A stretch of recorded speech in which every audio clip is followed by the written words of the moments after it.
ఓం రావత్ అనే ఒక డైరెక్టర్ అబ్దుల్ కలాం గారి మూవీ తీస్తున్నారని అంటున్నారు. అబ్దుల్ కలాం గారి అంశాలు జీవిత అంశాలు అన్నీ అందులో కవర్ అవుతాయి అంటారా?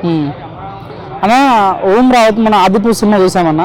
సో చూడడానికి విజువలైజేషన్ చాలా బాగుంటుంది, కానీ ఎక్కడో కొద్దిగా మిస్ అయిన ఫీలింగ్ కలిగించింది. ఎందుకంటే అంత పెద్ద కంటెంట్ ఉన్న స్టోరీనే తనకు సరిగ్గా హ్యాండిల్ చేయలేకపోయాలన్న ఫీలింగ్ అయితే కలిగిందన్న. సో ఇంకోటి ఏంటంటే నాకు ఈ సినిమా చాలా చాలా హై ఎక్స్పెక్టేషన్స్ ఉన్నాయి. ఎందుకంటే అబ్దుల్ కలాం యొక్క జీవిత చరిత్ర గురించి పుస్తకాలలో నేను చిన్న చదివాను.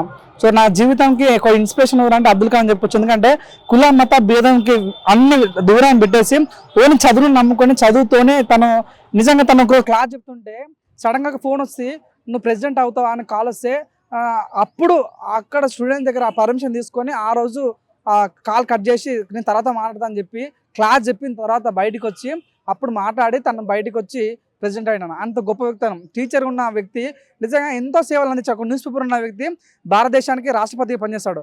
రామేశ్వరపురం నుంచి రాష్ట్రపతి వరకు ఎదిగిన వ్యక్తి మన అబ్దుల్ కలాం. అలాంటి గొప్ప వ్యక్తి గురించి నిజంగా చరిత్ర తెలుసుకోవాలి. నిజంగా చాలా మంది ప్రస్తుత సొసైటీ పిల్లలకి అబ్దుల్ కలాం అంటే తెలియదు. నిజంగా అబ్దుల్ కలాం ఒక రాజకీయ నాయకుడే చూస్తారు, కానీ రాజకీయ నాయకుడి కన్నా కూడా భారతదేశానికి ముద్దు బిడ్డ అని చెప్పొచ్చు. దేశాన్ని బాగుపడాలి, దేశం లీడ్ ఇండియా 2020 నాకు విజన్ తీసుకొచ్చుంటాను. మన ఇండియా దేశంలో ఒక నంబర్ 1 స్థాయికి వెళ్ళడానికి కలగన్న వ్యక్తి తను. చూడండి, ఒక మిసైల్ మ్యాన్ ఆఫ్ ఇండియా అని చెప్పొచ్చు తన గురించి, తన యొక్క లైఫ్ స్టోరీ గురించి. అని చాలా చాలా దేశం కోసం చాలా కష్టపడ్డాడు. న్యూక్లియర్ బాంబు ఇప్పుడు మీరు చూసారు, న్యూక్లియర్ గురించి is the first person to discover nuclear కోసం కష్టపడే వ్యక్తి తను. సో ఒక రాష్ట్రపతి అయిన తర్వాత 2002 నుంచి 2007 వరకు తను రాష్ట్రపతి ఉన్నాడు. తర్వాత కూడా తనకు అవకాశం వచ్చింది, రాష్ట్రపతి ఉండే అవకాశం వచ్చింది. కానీ చాలు, నేను ఈ రాజకీయ నాయకుడు ఉండదలుచుకోలేను, నేను ప్రజలకు సేవ చేయాలనుకుంటున్నా, పిల్లలకు స్కూల్ చెప్పాలనుకుంటున్న వ్యక్తి, ఒక మంచి మానవ దృక్పథం ఉన్న వ్యక్తి. నిజంగా అలాంటి వ్యక్తి చనిపోయినప్పుడు చాలా బాధ కలిగింది. ఎందుకంటే నేను రీసెంట్గా నేను బతుకున్నా, నేను 7th క్లాస్ 8th క్లాస్ ఉన్నప్పుడు తను చనిపోవడం జరిగింది.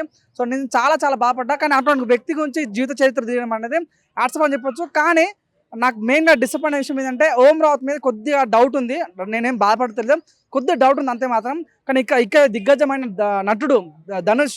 ఎందుకంటే మీరు చూస్తే సార్ అనే సినిమాలో ఎంత మంచి యాక్ట్ చేస్తాడో, పెట్టింది ప్రాణం పెట్టి యాక్టింగ్ చేస్తాడు ఆయన. సో ఆయన ఈ సినిమాని యాక్సెప్ట్ చేయడం, అబ్దుల్ కలాం స్టోరీని యాక్సెప్ట్ చేసి తీయడం అనేది చాలా బాగుంది. డైరెక్టర్ కొద్దిగా అటు అనిపించినప్పుడు కూడా హీరో మాత్రం చాలా చాలా తోపు హీరో అని చెప్పుకోవచ్చు. చూద్దాం, నేనైతే సినిమా కోసం చాలా ఈగర్ వెయిట్ చేస్తున్నా. మంచి సినిమా కావాలి, మన చుట్టూ కావాలి. చూడన్న రీసెంట్ వచ్చిన జైబీ సినిమా కానీ, సో ఇవన్నీ కూడా ఎట్లా అంటే ప్రజలలో ఒక ఇంపాక్ట్ కలిగించింది అన్నమాట. సో ఈ రకంగా ఉండాలి, ఈ రకంగా బతకాలని ప్రజలకు ఇన్స్పిరేషన్ మారింది. స్టూడెంట్స్ కూడా అరే ఈ సినిమా చూసి నేర్చుకోవాలన్నమాట. ఇప్పుడు నరకటాలు, చంపటాలు, ఎలివేషన్ ఇది కాదు సినిమా అంటే. సో ఒక మోటివేషన్, ఒక స్పిరిట్ మనం పొందాలి. కాబట్టి 100% సినిమా మంచి హిట్ కావాలని మనస్ఫూర్తి కోరుకుంటున్నా. సో నేనైతే యాక్సెప్ట్ చేస్తున్నా సినిమా మంచి హిట్ కావాలని. కానీ ఓం రావత్ మీద ఉన్న నెగిటివ్ ఇంపాక్ట్ ఏదైతే ఉందో అది ఈ సినిమా ద్వారా మొత్తం కొట్టుకుపోవాలని మనస్ఫూర్తి కోరుకుంటున్నాను.